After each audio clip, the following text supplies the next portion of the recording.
Baiklah para siswa, kita lanjutkan pelajaran kita. Pelajaran pada ini adalah pembiasan cahaya atau refraksi.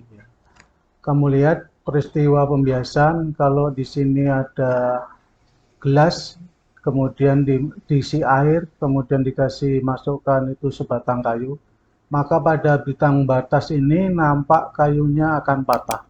Nah, seperti ini. Ini adalah bidang perbatasan antara udara dengan air. Nah, pada bidang batas ini, maka kayu seolah-olah jalannya masuk dalam air dipatahkan. Ya. Bila sebatang kayu dicelupkan ke dalam air seperti pada gambar, maka pada bidang batas antara udara dan air nampak patah, ya, seperti ini. Nah, peristiwa ini oleh ahli fisika disebut peristiwa pembiasan. Pembiasan itu apa? Yaitu mematahkan jalannya sinar, atau membelokkan jalannya sinar pada bidang batas. Ya. Peristiwa pembiasan yang lain adalah ikan yang kita lihat di akuarium bukan berada di tempat sesungguhnya, melainkan agak naik ke atas. Jadi kalau kita melihat ikan di akuarium, itu nampaknya yang ini, yang kelihatan ini. Ini yang bagian atas ini yang nampak oleh kita. Padahal sesungguhnya dia ada di bagian bawah. Nah, ini berguna bagi mereka yang berburu ikan dengan tombak atau tembakan. Jadi kalau mengarahkan tombaknya yang sudah berpengalaman bukan ke sini, bukan yang di atas, meskipun ini yang nampak oleh mata kita. Kalau ke atas maka akan sia-sia, akan panahnya akan lolos sehingga akan selamat. Kalau yang sudah berpengalaman maka arah tombaknya atau senapannya diarahkan agak turun ke bawah. Jadi dari sini ditembakkan ke bawah sini. Ya, bukan ke yang nampak oleh mata. Nah, ini yang ikan di akuarium. Itu peristiwa yang ada di sesungguhnya itu adalah peristiwa pembiasan. Contoh lain pembiasan ini nampak jelas, gelas diisi air, kemudian dimasukkan sebatang kayu, maka seolah-olah kayunya ini dipatahkan. Peristiwa ini adalah peristiwa pembiasan. Pengertian pembiasan, apa sih pembiasan itu? Pembiasan adalah peristiwa pembelokan jalannya sinar pada bidang batas antara dua medium yang berbeda kerapatannya. Yaitu tadi, contoh yang tadi, yaitu medium udara yang lebih renggang kerapatannya, masuk ke medium air yang lebih rapat. Maka pada bidang batasnya, jalannya sinar dibelokkan. Peristiwa pembelokan jalannya sinar. Hal ini bisa terjadi mengapa? Karena kecepatan cahaya berubah ketika sampai di bidang perbatasan dua medium tersebut. Ya. Mengapa terjadi? Karena kecepatan cahaya berubah ketika memasuki medium yang berikutnya. Nah, jika cahaya merambat dari medium yang renggang, kecepatannya tinggi, yaitu C udara, kecepatan di udara, menuju ke medium yang lebih rapat. Kecepatannya lebih rendah atau Cn. Ya. Pada bidang batas, jalannya dipatahkan atau dibelokkan, mendekati garis normal atau sebaliknya. Ya. Mendekati garis normal atau sebaliknya. Jadi mengapa terjadi peristiwa pembiasan atau pematahan jalannya sinar atau pembelokan? Karena kecepatan cahayanya berubah ketika memasuki medium yang berikutnya. Ya. Perbandingan kecepatan cahaya di udara atau C udara, dengan kecepatan cahaya di medium, Cm, disebut indeks bias atau N. Jadi apa itu indeks bias? Indeks bias adalah perbandingan kecepatan cahaya di udara C dengan kecepatan cahaya di medium. Indeks bias diberi simbol dengan N. Jadi hari ini kalian mendapatkan ilmu tentang indeks bias. Apa itu indeks bias? Perbandingan kecepatan cahaya di udara dengan kecepatan di medium. Ya, dirumuskan N sama dengan C per Cn. N itu adalah indeks biasnya, C kecepatan cahaya di udara atau di ruang hampa, Cn adalah kecepatan cahaya di medium. Mediumnya bisa air, bisa kaca, bisa plastik, dan seterusnya. Ya. Pembiasan pada kaca plan paralel. Ya, kaca plan paralel itu apa? Yaitu kaca yang berbentuk balok ya, berbentuk balok atau batu bata, tapi ini terbuat dari kaca. Nah, di sini ada beberapa medium. Kalau dia dari sini cahayanya datang, berarti ini mediumnya udara. Masuk ke kaca, berarti mediumnya kaca. Dari udara yang medium renggang, masuk kaca yang medium padat. Kemudian dari padat keluar lagi ke udara, jadi ke yang renggang. Jadi urutannya renggang, rapat, renggang. Kamu lihat pada bidang batasnya ini, ternyata jalannya sinar dibelokkan. Kalau tidak dibelokkan, dia lurus. Ternyata dia dipatahkan. Ya. Begitu juga ketika dia keluar, ini pada bidang batasnya, maka dibelokkan juga. Nih masih kelihatan, dibelokkan jalannya sinar. Jadi baik masuk ke dalam kaca maupun keluar ke dalam kaca, jalannya sinar dibiaskan atau dibelokkan. Ya, medium udara. Ini adalah bidang batas, perbatasan antara udara dengan kaca, medium kaca. Nah, kemudian ini medium udara lagi, kemudian di sini bidang batasnya. Nah, di sini dalam ilmu fisika, ini ada yang disebut dengan garis normal. Diberi tanda patah-patah. Apa itu garis normal? Garis normal adalah garis khayalan yang diciptakan oleh ahli fisika untuk menjelaskan jalannya cahaya. Ya, ketentuannya garis normal ini harus tegak lurus pada bidang datar. Dan garis normal ini harus tepat pada titik masuk dan titik keluarnya. Ya. Nah, ini garis normal yang ada yang bagian ini. Ini garis normal yang bagian ini kurang kesini dikit ya. Nah, ini garis normal. Nah, sinar datang, ya. Kemudian kalau tidak dipatahkan, dia akan lurus seperti ini. Kalau tidak dipatahkan, ternyata setelah masuk ke dalam kaca, maka dia dibelokkan. Nah seperti ini. Ya, ini garis normal, jadi dibelokkan mendekati garis normal. Ini garis normalnya. Jadi ini tadi lurus, dipatahkan mendekati garis normal. Jadi larinya ke sini. Larinya ke sini. Ya, dari renggang ke rapat, cahaya dibiaskan mendekati garis normal. Nah, ini juga dari rapat ke renggang. Kalau tidak dibiaskan, dia lurus. Ini garis normalnya. Ternyata dari rapat ke renggang, bukan dia mendekati, tapi dia semakin jauh dari garis normal. Sehingga dia tidak seperti itu, tapi nyatanya seperti ini. Ya. Nah, ini peristiwa pembiasan atau pembelokan jalannya sinar. Apa kesimpulannya? Kesimpulannya, kalau cahaya dari renggang ke rapat dibiaskan mendekati garis normal. Kalau dari medium rapat ke medium renggang dibiasi menjauhi garis normal. Ya. Kalau tadinya kan lurus ke sana. Ini garis normalnya. Semakin jauh dia ke sini. Ya. Kalau yang ini dia lurus. Ya. Ini garis normal. Dari sini dia mendekati garis normal. Ya. Itu kesimpulannya. Ini adalah sudut datang. Apa sudut datang? Sudut yang dibentuk antara garis normal dengan sinar datang. Namanya sudut datang. Diberi simbol dengan I. Misalkan I-nya 40 derajat. Misalkan I-nya 40 derajat. Nah, sudut yang dibentuk antara garis normal dengan sinar bias disebut sudut bias. Nah, sudut bias diberi simbol I absen. Ini namanya sudut bias. Ini sudut datang, ini sudut bias. Kemudian di sini ada lagi sudut datang lagi, tapi ada di dalam kaca. Nah, diberi simbol dengan R. ya. Kemudian sudut biasnya berarti ini. Nah, ini adalah sudut biasnya. Nah, ini diberi dengan R absen.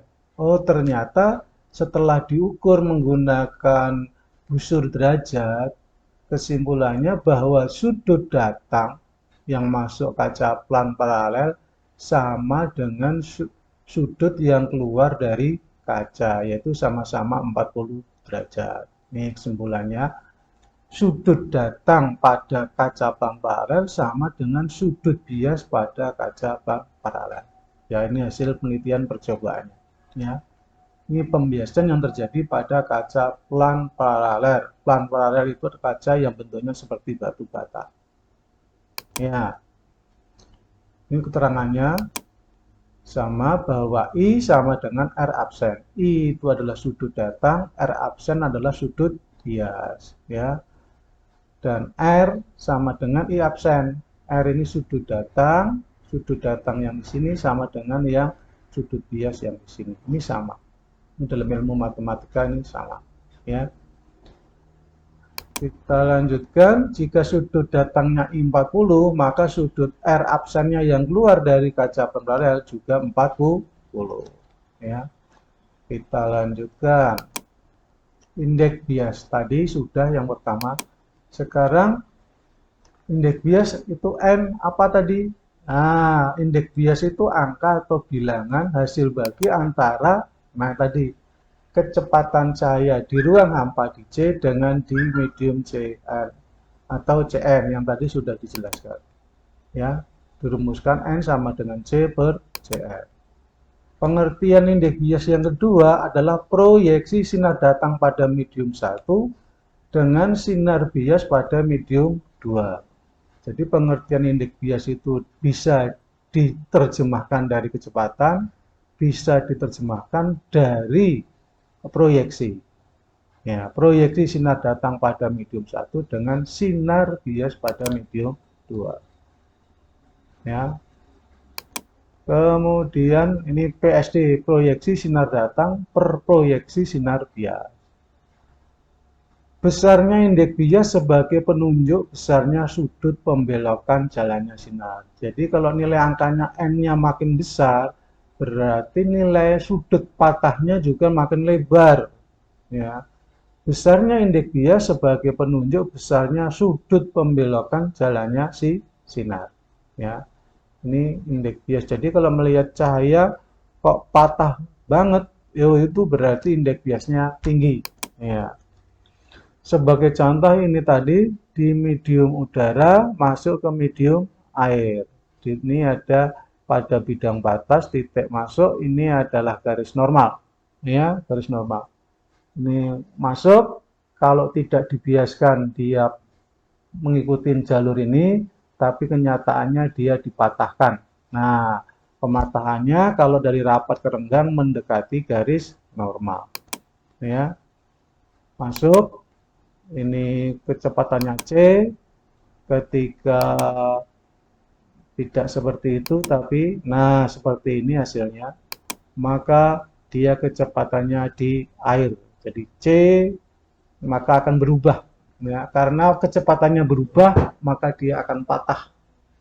Tadi, mengapa terjadi pembiasan? Karena kecepatan cahaya di medium yang satu berbeda dengan medium yang lain. Ini lebih cepat, ini lebih lambat. Jadi kalau dari cepat ke lambat dibiaskan mendekati garis normal. Kalau dari cepat ke lambat dibiaskan mendekati garis normal. Kok tahu dari lambat dari mana? Karena ini biasanya cahaya kalau melewati medium yang lebih rapat, dia akan melambat. Kalau mediumnya renggang, dia cepat. Itu sudah diteliti oleh ahli fisika seperti itu. Nah, rumusnya N sama dengan C per Cn yang tadi sudah diutarakan. Nah, oleh ahli fisika bahwa kecepatan cahaya di dalam ruang hampa itu 3 kali 10 pangkat 8 meter per sekon. 10 pangkat 8 itu artinya apa? Artinya 1 nolnya ada 8. 1 nolnya 8 itu berarti 100 juta. Ya.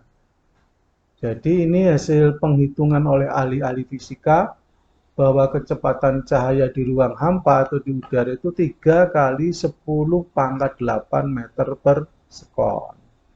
Ya.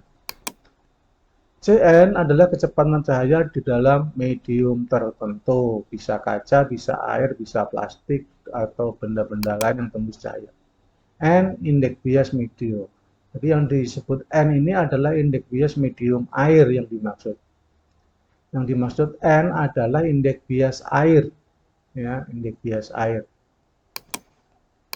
Contoh, cahaya merambat pada medium udara dengan kecepatan C 3 kali 10 pangkat 8 meter per sekon, dan ketika masuk medium kaca, Cn kecepatannya 2 kali 10 pangkat 8 meter per sekon. Berapakah indeks bias N kaca?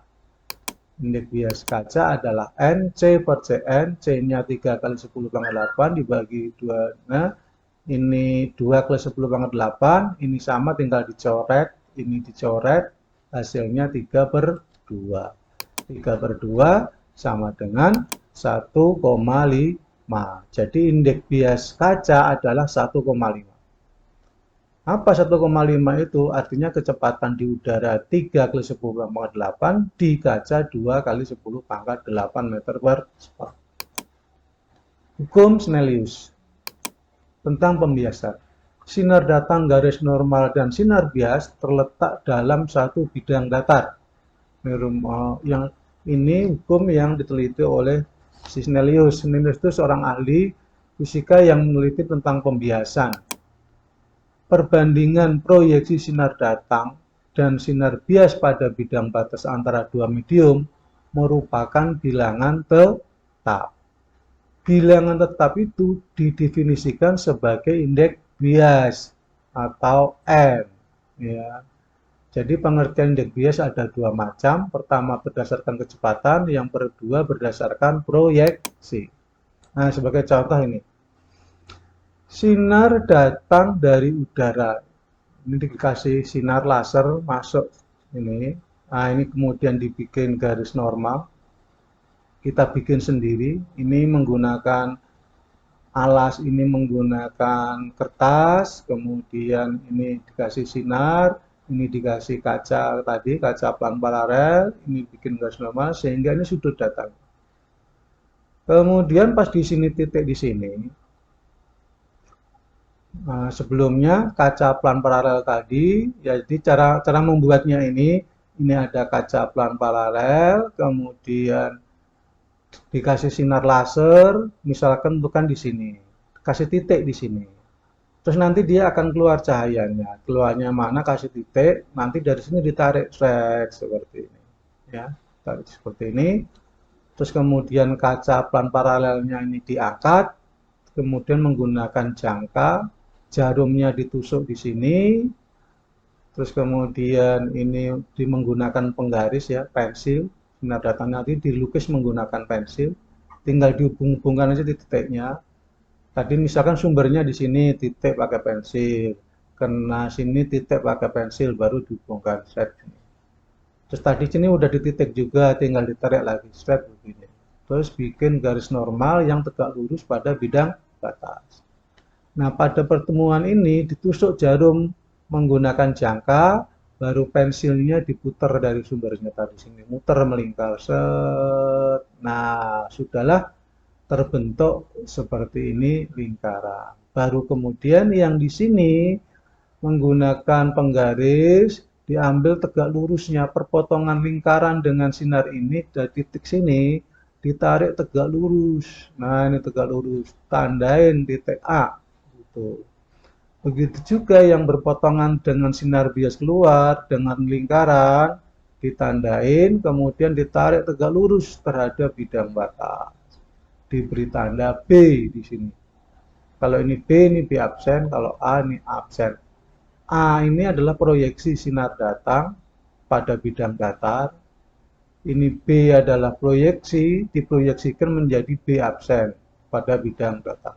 A diproyeksikan menjadi A absen, sinar datangnya. Sinar biasnya B diproyeksikan menjadi B absen pada bidang datar.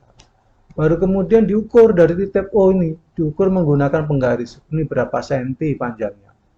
ini berapa senti panjang. Ya. Nah, perbandingan ini sinar bias yang sinar datang dengan sinar bias menghasilkan bilangan proyeksi indeks bias. Nah, misalkan diukur pakai penggaris, oh ini 3 cm, oh 23. Terus yang ini diukur pakai penggaris, oh ternyata, nah ini jarak dari sampai sini. Nah ini ternyata 2 cm, nah jaraknya. Nah ketemulah indeks biasnya. Indeks biasnya berapa? Indeks bias gambar di samping ini adalah N sama dengan 3 dibagi 2. 3 dibagi 2. Berapa 3 dibagi 2? Adalah 1,5. Nah, ini bisa kita kerjakan, kamu kerjakan di laboratorium atau di rumah kamu. Berarti siapkan ini kaca pelan paralel. Jadi kalau disuruh hitung indeks bias kaca pelan paralel. Nah, ya, indeks paralel. Maka ini kaca paralelnya kertas, penggaris, kemudian pensil, kemudian jangka. Caranya seperti tadi. Ya. Nah, kalau bisa kamu ngitung yang nomor 1, menghitung kecepatan cahaya di udara boleh nomor 1, tapi ini jarang, harus ada alat yang rumit. Kalau ini bisa kita lakukan sederhana di laboratorium sendiri atau di rumah sendiri bisa. Sehingga bisa mencari indeks bias kaca ini ternyata 3 dibagi 2, 1,5. Ini yang bisa kita kerjakan sendiri, menghitung indeks bias dengan cara memproyeksikan pada bidang datar. Nah, oleh ahli-ahli fisika sudah dihitung bahwa indeks bias udara ini adalah 1,00029. Sedangkan air 1,33, intan 2,45, kaca corona 152, ada zat kimia kayak bensin namanya benzena itu 1,5. Nah, ini sudah dihitung oleh para ahli dan ini berlaku secara internasional. Kalau mau tinggal pakai saja ini indeks biasnya. Ya. Kalau sudah ketahuan indeks bias, lihat tabel bisa menghitung kecepatan cahaya di medium dengan cara proyeksi tadi itu. Rumusnya dibalik. Ini sama tadi. Dari pengamatan diperoleh bahwa pembiasan dari medium renggang udara ke rapat air dibiaskan mendekati garis normal. Nah ini, dari udara renggang menuju air yang rapat ternyata dipatahkan mendekati air. Kalau tidak dipatahkan seperti ini, ternyata kan terbukti dia patah sini seperti ini. Ya. Terus, nah ini kalau nggak dibiaskan lurus. Nah ternyata dia belok seperti itu jalannya. Ya. Nah ini yang dimaksud dengan mendekati garis normal, dibelokkan atau dipatahkan mendekati garis normal. Ya. Yang B kalau dari padat ke renggang, ini dari air ke udara atau dari kaca ke udara. Nah, ini mediumnya rapat, air rapat, kaca rapat, sedangkan udara mediumnya renggang. Pembiasan dari medium rapat, air ke renggang, udara dibiaskan menjauhi garis normal. Nah, itu ternyata hukum alam sejak bumi diciptakan seperti ini, ya. Baru diketahui oleh ahli fisika orang Eropa, ya, bahwa dari rapat ke renggang itu bisa lebih cepat. Halo, ya. Kita lanjutkan para siswa. Jadi ini pembiasan dari rapat ke renggang. Dia kalau nggak dibiaskan dia lurus. Ternyata dia dipatahkan. Tidak seperti ini, tapi dia dipatahkan atau dibelokkan. Ini garis normalnya. Ternyata dari garis normal dia semakin jauh atau menjauhi garis normal. Ya, ini namanya menjauhi garis normal. Ya. Kemudian peristiwa pemantulan sempurna. Peristiwa pemantulan sempurna itu berasal dari, nah ini syaratnya, sinar dari medium rapat menuju medium yang lebih renggang. Nah, dari rapat renggang pasti ini dibiaskan menjauhi garis normal. Ya, ini sinar datang, ini sinar bias. Ini masih peristiwa pembiasan. Ya, masih peristiwa pembiasan. Satu, ini masih peristiwa pembiasan. Kemudian sinar yang kedua, sinar datang, dibiaskan. Nah, ini juga masih peristiwa pembiasan. Pembelokan ini kalau sudut datangnya semakin lebar, maka sudut biasnya juga semakin lebar. Nah, itu sinar yang kedua masih peristiwa pembiasan. Nah, yang ketiga, ini sudut datangnya diperlebar lagi, menghasilkan sudut bias yang seperti ini. Sudut datangnya semakin lebar, maka sudut biasnya membentuk sudut 90 derajat terhadap garis normal. Ya. Jadi yang ketiga ini menghasilkan sudut bias besarnya 90 derajat. Ya. Nah, setelah ini diperlebar lagi yang keempat. Nah, ini sudah bukan peristiwa pembiasan lagi, tetapi ini adalah peristiwa pemantulan sempurna. Ya, kalau ini 1, 2, 3 ini adalah masih peristiwa pembiasan, tapi yang keempat ini namanya adalah pemantulan sempurna.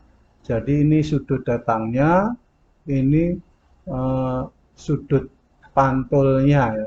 Sekarang sudut pantulnya dihitung dari bawah, dari garis normal yang bawah. Ya.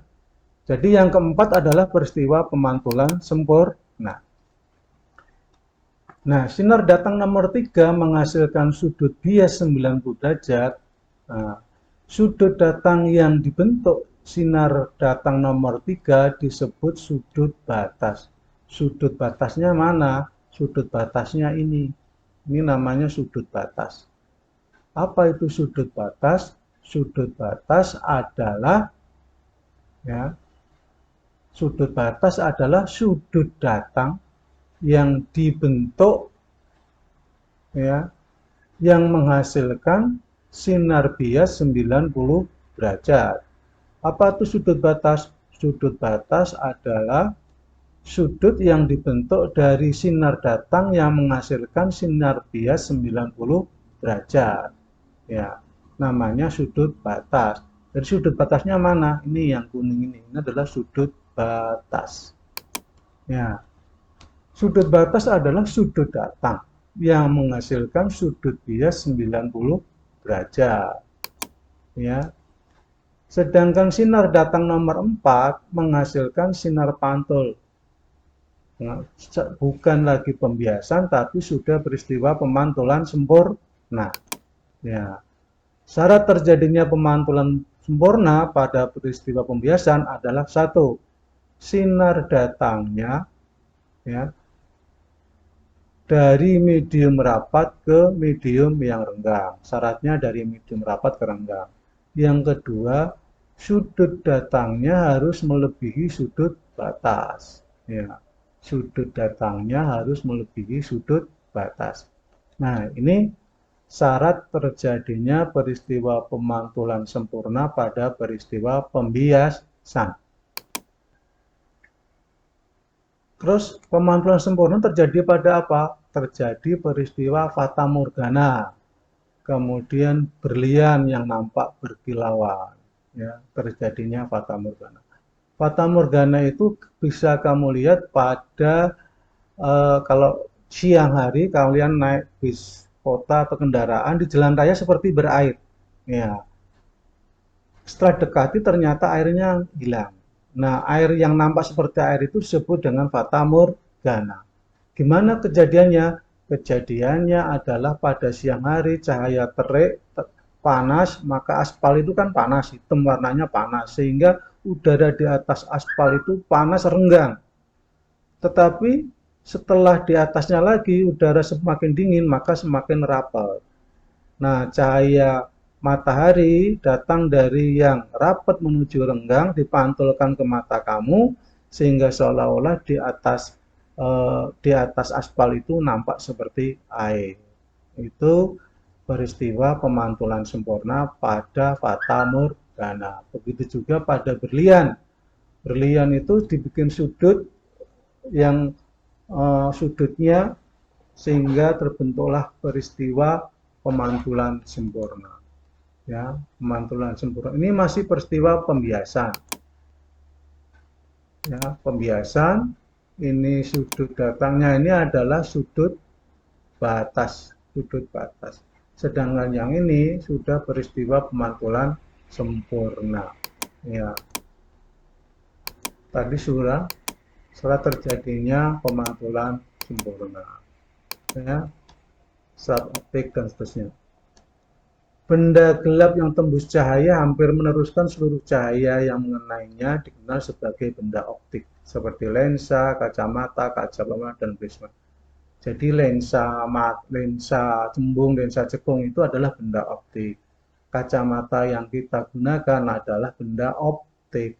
Kaca di jendela itu benda optik. Ya.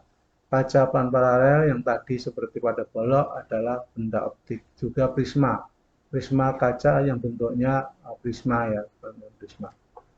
Nah, itulah peristiwa pembiasan. Nanti akan diteruskan pada pembahasan lensa mengenai pembiasan. Kiranya cukup sekian. Wassalamualaikum warahmatullahi wabarakatuh. Silahkan dikerjakan LKS-nya.